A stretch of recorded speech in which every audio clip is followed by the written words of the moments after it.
यक्षिणी का रहस्य। रात का खौफनाक साया, काली अंधेरी रात, बिजली चमकती, तेज रोशनी। एक पल को ऐसा लगता मानो ऊपर वाला अपने कमरे से तस्वीर ले रहा है। तभी तेज मूसलाधार बारिश शुरू हो गई। पूरे शहर की बत्ती गुल हो गई। हर जगह दिया, मोमबत्ती और टॉर्च जलने लगे। इसी अंधेरी रात में एक पुरानी जर्जर हो चुकी हवेली, रात में कड़कड़ाती बिजली इस हवेली को और भी भयानक बना रही थी। इस हवेली की दीवारें काली पड़ चुकी थीं, जगह जगह कांच फूस उग आए थे।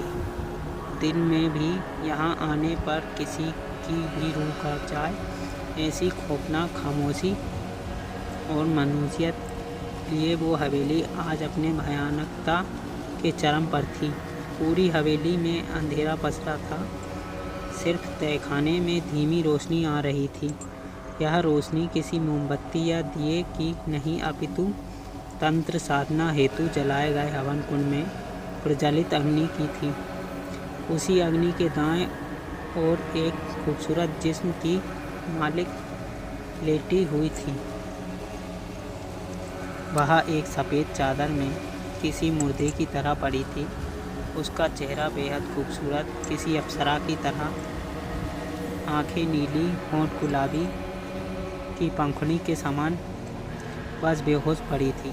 हवन कुंड के सामने एक भयानक महिला बैठी कुछ मंत्र गुदगुदा रही थी। बीच बीच में हवन कुंड में कुछ डालकर स्वाहा स्वाहा कहती, जिससे अग्नि भभक उठती थी। तंत्र साधना करती वह महिला कि किसी यक्ष के समान सुंदर, कथिल और पतली कदकाठी की। आंखें नीली, कमर तक आते काले घने बाल, पतली पतली सुंदर उंगलियां, लेकिन उसका कद एक सामान्य महिला से कहीं ज़्यादा था, जो और भी आकर्षित लग रहा था। उसी हवन कुंड के बगल में 20-22 साल का लड़का पड़े पड़े रो रहा था। किसी ने उसके हाथ पैर किसी मजबूत बेल से बांधा था। वह बेल अंधेरे में अजीब सा चमकते हुए हरे रोशनी फैला रही थी। उसके मुंह में एक कपड़ा ठूसा हुआ था, वरना वह चीख चीख कर किसी न किसी को बुला लेता।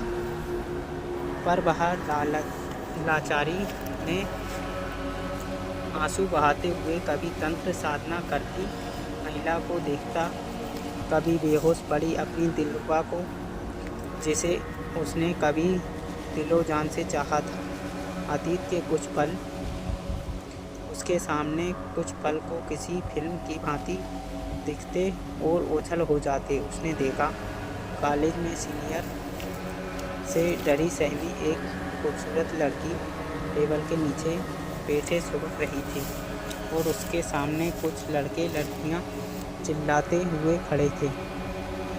तभी अयान ने आकर उसे बचाया था। वह एक बहुत ताकतवर शख्स होने के साथ साथ एक मोटिवेशनल कंपनी के मालिक का बेटा था। वह उसकी असली माँ तो नहीं थी, किंतु कुछ कम भी ना थी। उसने एक बार की दहाड़ में सबको भगा दिया और उसके बाद उस लड़की को बाहर आने को कहा। वह लड़की डरी सहमी सी धीरे से बाहर आ गई। उसका खूबसूरत चेहरा अयान देखता ही रह गया। वह भला की खूबसूरत थी। अयान की निद्रा कुछ पल में टूटी और उसने उसे बिठाया और पानी पिलाया। पानी पिलाकर अयान ने अपना परिचय देते हुए उसका नाम पूछा। वह डरी सहमी आवाज़ में, कपकपाती आवाज़ में बोली, अहाना। मेरा नाम अहाना है जी। अयान ने पूछा, तुम यहाँ किस सब्जेक्ट में इंजीनियरिंग करने आई हो? अहाना ने धीरे से कहा, जी मैकेनिकल। अयान खुश होते हुए, मेरा भी वही है, अब से हम फ्रेंड्स। हाथ बढ़ाया। अहाना ने भी हाथ बढ़ाया और दोनों पक्के दोस्त बन गए। कब यह दोस्ती प्यार में बदल गई उन्हें पता ही नहीं चला। कॉलेज के बाद वो दोनों रोज़ बाहर घूमने जाते अयान के पास एक 25 लाख की टाटा हैरियर थी, जिसमें जब वह गाड़ी चलाता तब अहाना खुशी से झूमते हुए सनरूफ से बाहर निकलकर खड़ी हो जाती। अयान का चेहरा अपनी अहाना को देखकर खिलखिला जाता। वो हमेशा लॉन्ग ड्राइव पर निकल जाते और गाड़ी किसी निर्जल स्थान पर रोककर गाड़ी में ही अपनी जिस्मानी प्यास बुझाने लगते। अयान अहाना से शादी करना चाहता था। उसे लगा यह तो उसके लिए बहुत आसान है, क्योंकि अहाना के पिता की एक मामूली साड़ी की दुकान थी, जबकि अयान की माँ एक मल्टीनेशनल कंपनी की मालकिन थी। शादी में इनकार का तो कोई सवाल ही नहीं था, लेकिन अयान ने कभी अपने ख्वाब में भी नहीं सोचा था कि ऐसा भी दिन आएगा जब उसकी माँ तंत्र साधना कर रही होगी और उसका प्यार हमेशा हमेशा के लिए उससे दूर चला जाएगा। वह कुछ नहीं कर पाएगा। तभी तंत्र साधना में लिप्त महिला अपने आसन से उठी खड़ी हुई। अब स्पष्ट उसकी लंबाई दिख रही थी। लगभग 8 से 9 फुट की लंबी महिला थी। उसने अपने हाथों में एक कुमकुम की थाली उठाई, अहाना की ओर बढ़ी। उसने एक ही झटके में निर्ममता से वह सफ़ेद चादर खींचा। चादर के अंदर अहाना एकदम नग्न अवस्था में थी। शरीर पर एक धागा तक नहीं बचा था। उस महिला ने कुछ मंत्र बुदबुदाते हुए उसके समूचे शरीर पर लाल कुमकुम मलने लगी और उसके बाद वहां पर रखा एक तेज चाकू उठा लिया। अयान के मुंह में से आवाज़ निकल रही थी। वह रोना और चीखना चिल्लाना चाहता था। वह अपनी माँ से दया की भीख मांगना चाहता था, पर एकदम असहाय था। उस महिला ने एक नज़र मुड़के अयान को देखा और फिर चाकू की नोक अपनी नाजुक होंठों से चिपका इसकी आवाज़ निकाली, जैसे कह रही हो एकदम खामोश।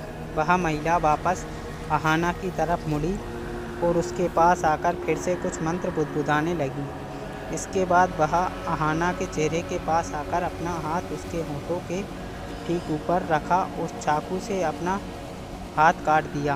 एक रक्त की धार फूट पड़ी जो सीधे अहाना के मुंह में जा रही थी।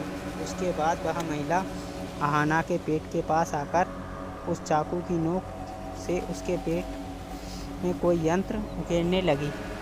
अयान अब लाचारी से अपनी पूरी ताकत से झटपटा रहा था।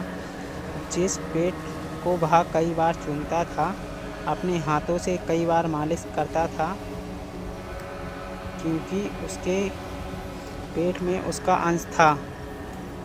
हाँ, अहाना उसके बच्चे की माँ बनने वाली थी, इसलिए दोनों जल्दी से जल्दी शादी करना चाहते थे। पर तकदीर न जाने कभी किसी को क्या दिखाए, कोई नहीं जानता। अयान कभी अहाना के नाजुक पेट को देखता जिसमें चाकू के जख्म बन रहे थे और खून बह रहा था। कभी उस महिला का चेहरा देखता जो उसकी अहाना को इतना दर्द दे रही थी। हाँ, अहाना की बेहोशी अब टूट चुकी।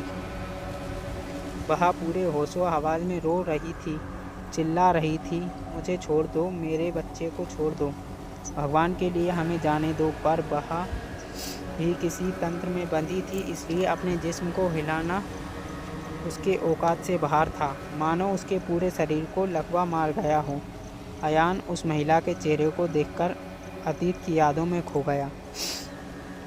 संध्या की अनुपम बेला, बसंत ऋतु की खुशबू हवाओं में घुलकर एक रूह को सुकून देने वाला माहौल बना रही हैं। सभी पंछी चहचहाते हुए अपने अपने सयाने की ओर उड़ चले हैं। इसी माहौल में शहर का एक रिहायशी इलाका, रिसेस्ट सिटी की कॉलोनी, जैसा नाम वैसा ही रहने वाले लोग। सभी के बंगले काफ़ी बड़े बड़े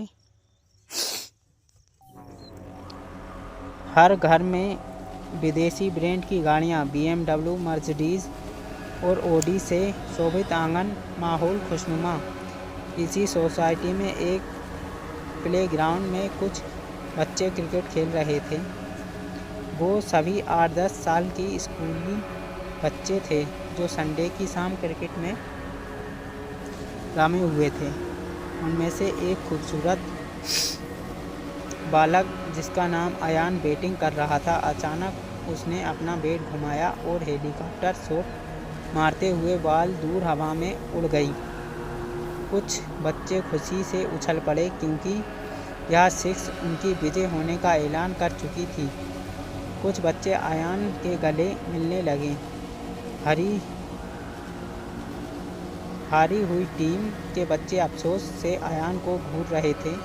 वो वहाँ का धोनी था, उसके रहते जितना बहुत मुश्किल था उनके लिए। तभी एक सांवला सा लड़का अयान पर बिगड़ते हुए कहा, तुझे महेंद्र सिंह धोनी बनने के बहुत शौक है क्या? जाकर बॉल ला वरना आज मैं तुम्हें नहीं छोड़ूंगा। अयान ने उस ओर देखा जहां बॉल गिरने की संभावना थी। उस इलाके का सबसे पुराना बंगला वहाँ उस सोसाइटी के बाउंड्री के बाहर अगल से बना खंडर हो चुका भूत बंगला था। आसपास रहने वाले अक्सर बातें करते थे कि उस बंगले में किसी भूत या चुड़ैल का वास है। कितना सच या कितना झूठ यह तो कोई नहीं जानता था, लेकिन वह बंगला था एक भयानक जगह। दिन में किसी आदमी की हिम्मत नहीं होती थी क्योंकि एक बार बेवड़ा शराब पीकर बंगले के सामने लगे सूखे चुके बरगद के पेड़ पर पेशाब कर रहा था। तभी न जाने उसने क्या देख लिया जो घबराकर भागते भागते रिचेट सिटी में घुस गया और मर गया। तब से उस बंगले का सांस से भी कांपते थे वहाँ के लोग। अयान ने कांपते हुए कहा, अरे यार छोड़ो ना, मैं तुझे एक नई बॉल लाकर दूंगा। वह एक खतरनाक जगह है जहाँ जाने से हम सभी को मना किया गया है। वह लड़का जिसका नाम अयान था, जो कि उन सभी में बड़ा था, वह अयान को आंखें तरेर कर बोला, जी नहीं, मुझे सिर्फ वही बॉल चाहिए। जल्दी जाओ और लेकर आओ वरना आज तुम्हारी खैर नहीं। अयान ने आर्यन का चेहरा देखा और घबराने लगा। वह अक्सर दूसरों को मारता पीटता था। अयान को आगे कुआ पीछे खाई वाली कहावत याद आई और वह डरता सहमता सा बोला, ठीक है, मैं बॉल लेकर आता हूँ। अयान अब धीरे से उस भूत बंगले की ओर बढ़ने लगा। वह डर से थर-थर काँप रहा था, पर मरता क्या ना करता। वह आगे बढ़े जा रहा था। जब वह बंगले की मेन गेट के पास पहुंचा तो वहां एक बड़ा ताला लटका हुआ था। अयान को वो देखकर बड़ी खुशी हुई क्योंकि वह सीधे अयान के पास जाकर कह सकता था, अयान में वहां गया था पर गेट पर ताला लगा है और दीवार भी काफ़ी ऊंची है, इसलिए वापस आ गया।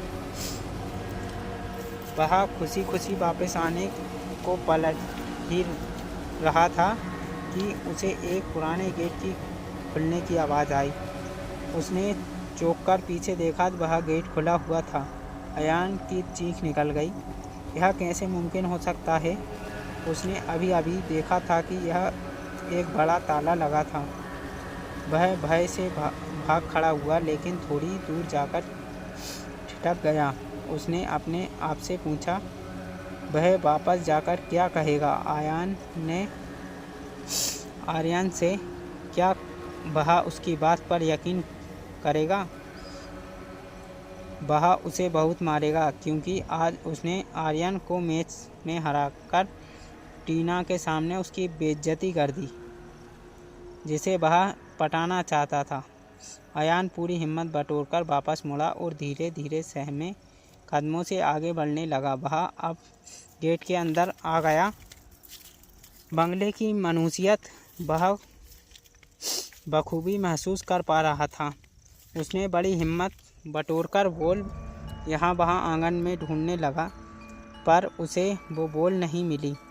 तभी उसकी नज़र खिड़की के कांच पर पड़ी टूट चुकी थी। वह समझ चुका था कि बॉल इस भूत बंगले के अंदर है और अब उसे यहाँ से निकालना चाहिए, क्योंकि घर के मुख्य दरवाजे पर तो ताला ही होगा। वह जाने को हुआ, पर न जाने क्या सोचकर मुख्य दरवाजे की ओर बढ़ गया और सामने जाकर खड़ा हो गया। घोर आश्चर्य की बात, वहाँ कोई ताला नहीं लगा था। अयान ने उस पुराने दरवाजे को हल्का सा धक्का दिया तो वह खुल गया। अयान की हालत कांटों तो खून नहीं जैसी थी, क्योंकि मुख्य दरवाज़ा खुला होने के कारण उसे अब अंदर जाना ही पड़ेगा। वह सहमी कदमों से जैसे ही अंदर गया, दरवाज़ा धम की आवाज़ के साथ बंद हो गया। वह सिहर उठा, लेकिन बाद में अपने आप को समझाता कि जरूर हवा से बंद हुआ होगी। दिन को कोई भूत प्रेत थोड़ी होगा। अब उसकी हिम्मत थोड़ी बढ़ गई। वह पूरे बंगले में यहाँ वहाँ बार घूम रहा था। पूरी हवेली में एक सन्नाटा और मायूसियत फैली हुई थी। हर वस्तु सफ़ेद चादर से ढका था, जिसमें धूल की मोटी परत चढ़ी हुई थी। वहीं हॉल में रखे सोफे को देखकर अयान को पता नहीं क्या मस्ती सूझी। उसने वह चादर खींचकर फेंक दी। अब उसके सामने एक काले रंग की कोमल फोम वाली सोफ़ा थी। अयान उसमें अपने आप को बैठने से रोक नहीं पाया। उसने वहाँ बैठकर बड़ी खुशी हुई।